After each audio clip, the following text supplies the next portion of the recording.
That brings me exactly to the point that we want to make is so welcome everybody. We have had to turn this into a just-in-time food support program.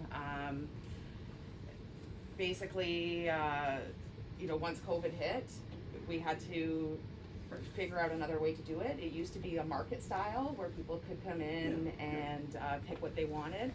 So we've converted to an online form where everybody chooses the things that they would like, and that kind of eliminates waste as well, right? So we're only giving them things that their household will eat. We didn't clean up, so this is the way it is. So yeah, we wanted you guys to experience, this is our day-to-day, right? We just basically strung all the parts together to make this happen. We get perishables from the Guelph Food Bank. We've cultivated a relationship with them where we do receive some perishables. We receive eggs from a local farm that's just outside of Guelph. Fahim has their name. Grey Ridge Farms. Grey Ridge Farms. Oh, good. We get donations from the community, school food drives. So those are donations from the community. Did they just walk to the door and say, here's a thing of beans, or do they? They can. Yeah. They can. Also through like board members, just kind of fostering relationships that they have, and so if somebody did show up with, we'd be more than happy to grab it, of course. Cultivated relationships also with the Muslim Society of Guelph. They have loaned us a freezer. They have donated halal meats so that we can distribute that within the community as well, and we're hoping to build on that relationship in the future. So you can look around. That's great.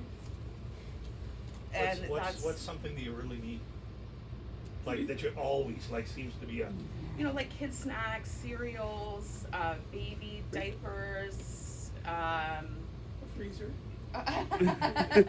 Well, right? So a freezer, a place to store things, because this doesn't always work, right?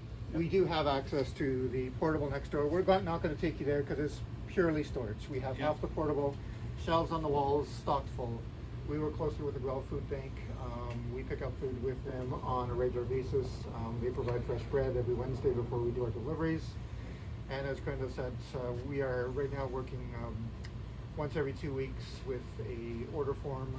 I don't know if Fahim has a chance to show the order form. Yeah, stuff there. We've got, we send that out via text so that anybody who has access to Wi-Fi can participate, or they can call in, whatever, but the reality is most people have at least free Wi-Fi somewhere close to where they live. And I think this week we did close to 40 families, and that means delivering. A few people pick up here.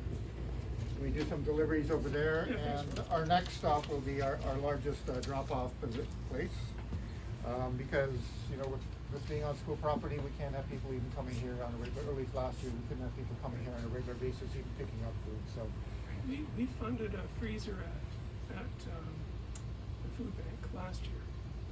So it'd be interesting to see whether that freezer is being used to support this, or maybe it's time to look at another freezer. We're also developing a relationship with the food bank where, sometimes it's hard to go into the food bank, right? And a lot of people feel like they're being serviced. You're asked all the same questions no matter where you go. So there are barriers, exactly. So there's a pilot project in the works where this fall, instead of going to the food bank, people might be able to access that same support here. So it's a pilot. We'll see how it goes.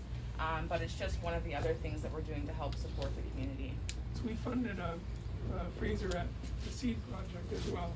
Okay. But beside Women in Crisis, they've got a huge distribution area. Okay. So whether that I mentioned the Seed Project earlier.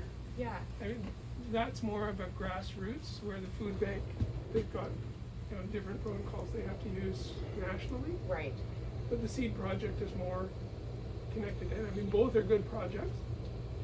Interesting for you to be balancing both. To put it in relation, we were just saying, Fahim and I, that yesterday there were eggs left over and we just couldn't keep them. So it was like, get them out because we can't store them, right? So things like that, where if we could plan better and have a place for perishable storage, it would certainly help things. So